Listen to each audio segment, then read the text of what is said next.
Bismillahirrahmanirrahim. Assalamualaikum warahmatullahi wabarakatuh. Waalaikumsalam warahmatullahi wabarakatuh. Ya, tetap semangat. Semangat pagi. Pagi, pagi, pagi. Tetap semangat. Semangat. Mantap. Seperti biasa, kita awali dulu kegiatan kita dengan membaca doa supaya belajar kita diberi kemudahan oleh Allah. Kita berdoa.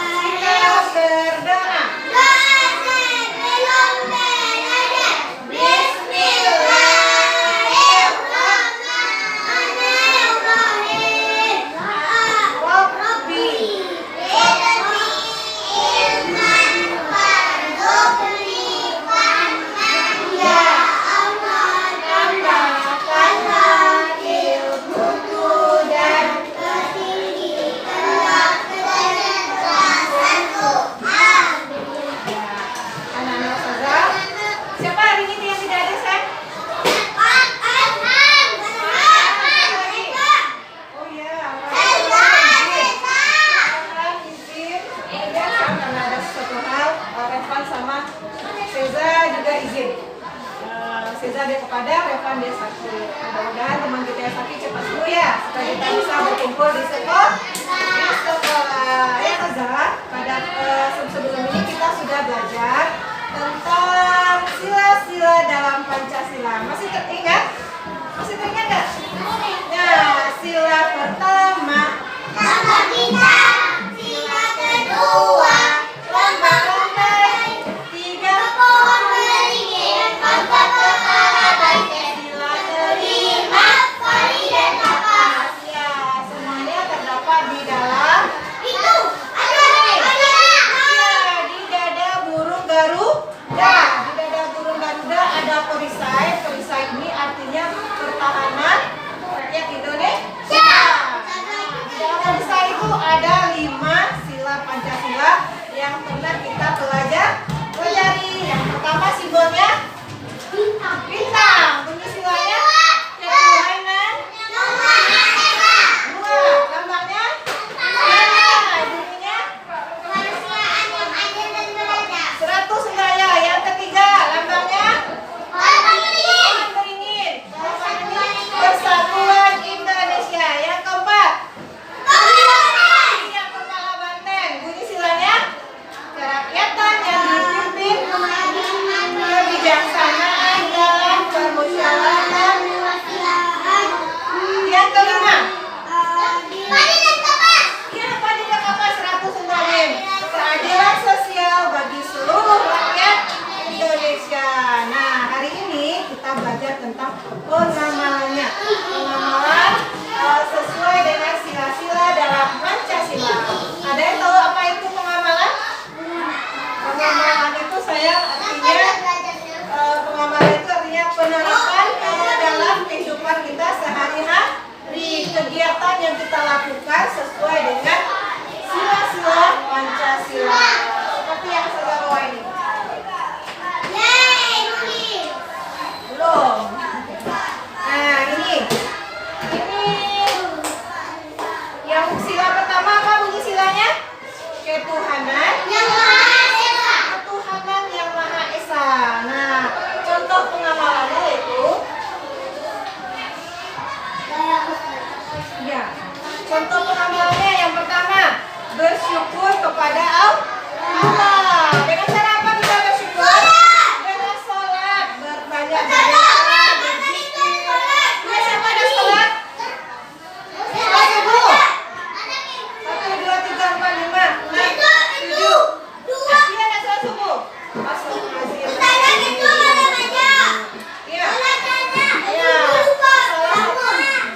Salah satu cara kita bersyukur yaitu dengan cara sholat. Kalau dia tidak sholat, berarti dia tidak bersyukur atas apa yang telah Allah berikan. Berikutnya adalah kita tidak boleh memaksakan sesuatu kepada orang lain. Kita tidak boleh memaksakan agama kita kepada orang lain. Kamu masuk agamaku aja, itu tidak boleh. Nah, kita harus melaksanakan sesuai sesuai dengan agama kita masing-masing. Tidak boleh masuk ke agama kita. Yang berikutnya ada menghormati agama orang lain. Nah, misalnya nih, anak saudara punya teman nih, temannya agama non-muslim, tapi kita harus tetap menghargai sesuai dengan surat Al-Kafirun. Lakum dinukum bagimu agamamu dan bagiku agamaku. Kemudian ada lagi, melaksanakan ibadah sesuai dengan agama yang dianut. Nah, agama kita apa? Islam. Jadi kita dituntut sesuai dengan tuntutan dari agama kita, seperti sholat, apalagi beribadah, berpuasa, segala macam sesuai dengan rukun Islam. Kemudian ada lagi berdoa sebelum atau sesudah makan. Itu juga merupakan pengamalan dari sila-sila Pancasila yang pertama. Ini ada yang kedua, yaitu sila kedua Pancasila apa bunyinya?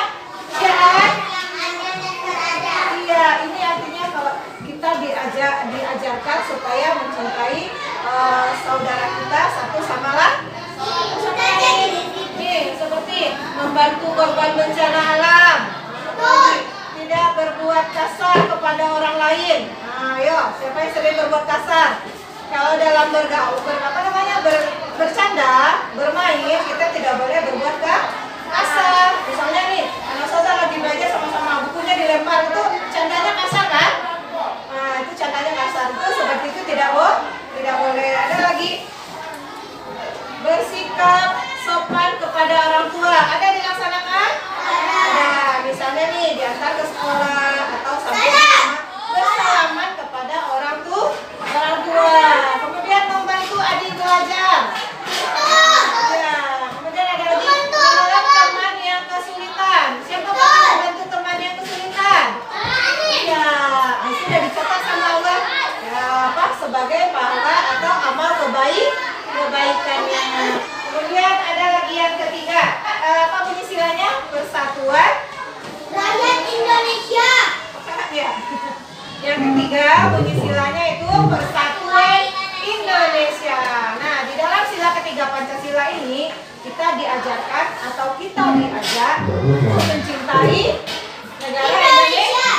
Kita harus bangga dengan negara kita sendiri. Nah, contoh pengamalannya atau sikap yang sebaiknya kita lakukan itu aku bangga dengan barang-barang yang diproduksi oleh Indonesia. Misalnya nih kayak di Rawang ada anyaman, ya kan? Ada di Sula ada apa? Dodol kentang. Kita harus bangga dengan ciptaan anak negeri, ya kan? Yang berikutnya ada bermain dengan rukun.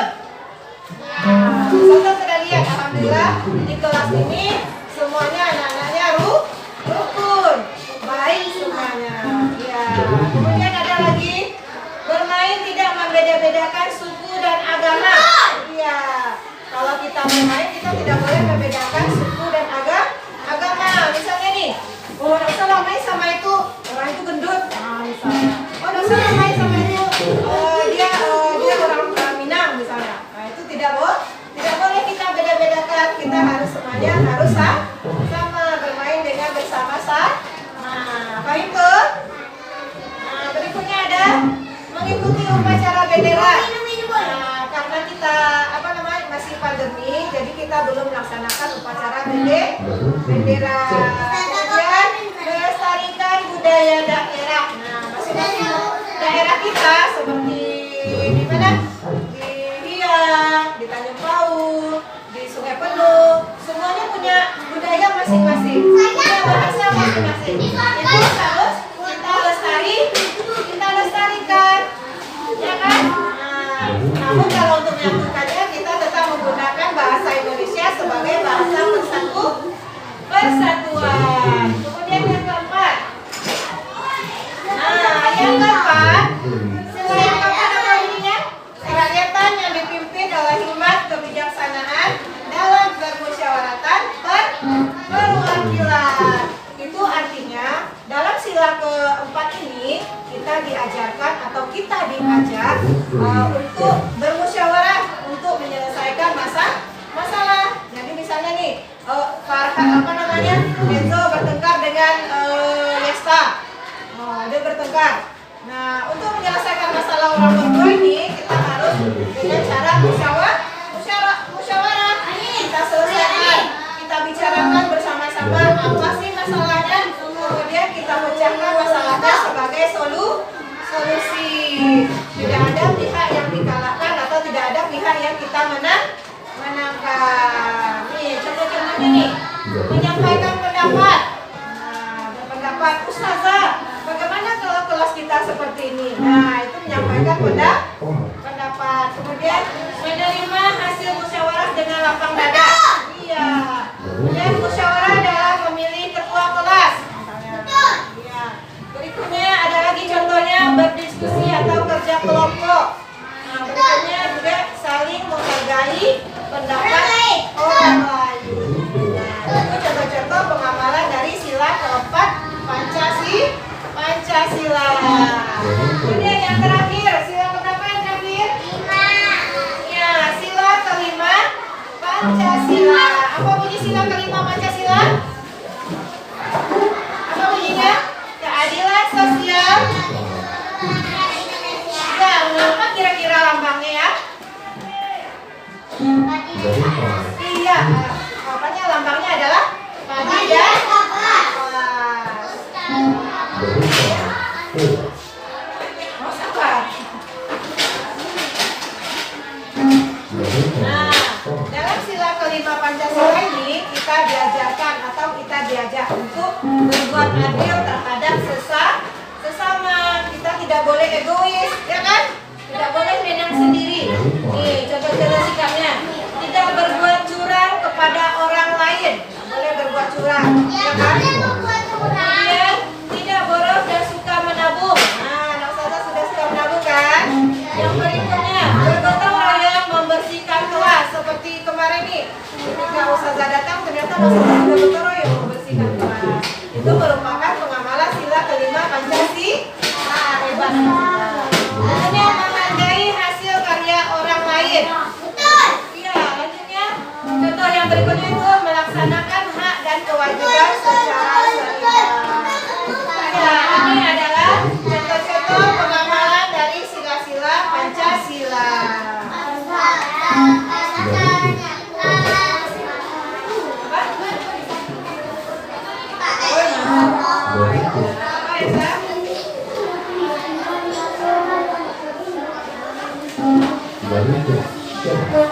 Nah, siapa senang boleh tepuk tangan?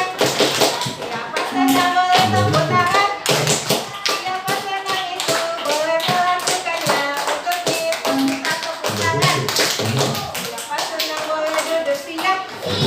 Ya, sekarang boleh kita buka bukunya, kita buka halaman.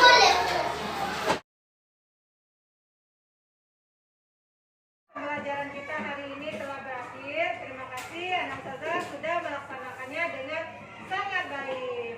Jadi kesimpulan dari pembelajaran kita hari ini yaitu sebaiknya kita bersikap sesuai dengan sila-sila dalam Pancasila. Seperti sila pertama Pancasila, doa sebelum dan sesudah melakukan kegiatan, bersyukur, beribadah kepada Allah. Yang kedua, sila kedua yaitu kita diajarkan untuk berbuat adil kepada sesama. Yang ketiga, yaitu kita diajarkan untuk bangga terhadap bangsa Indonesia, ya kan? Dengan cara menggunakan barang-barang produk Indonesia, ya, kunci misalnya. Yang keempat yaitu bermusyawarah. Contoh apanya ya? Misalnya kita mengalami suatu permasalahan, kemudian kita bicarakan secara bersama-sama untuk menyelesaikan masalah. Itu contoh pengamalan sila keempat Pancasila. Yang kelima yaitu keadilan sosial bagi seluruh rakyat Indonesia. Di sini kita diajarkan untuk berbuat adil terhadap sesama.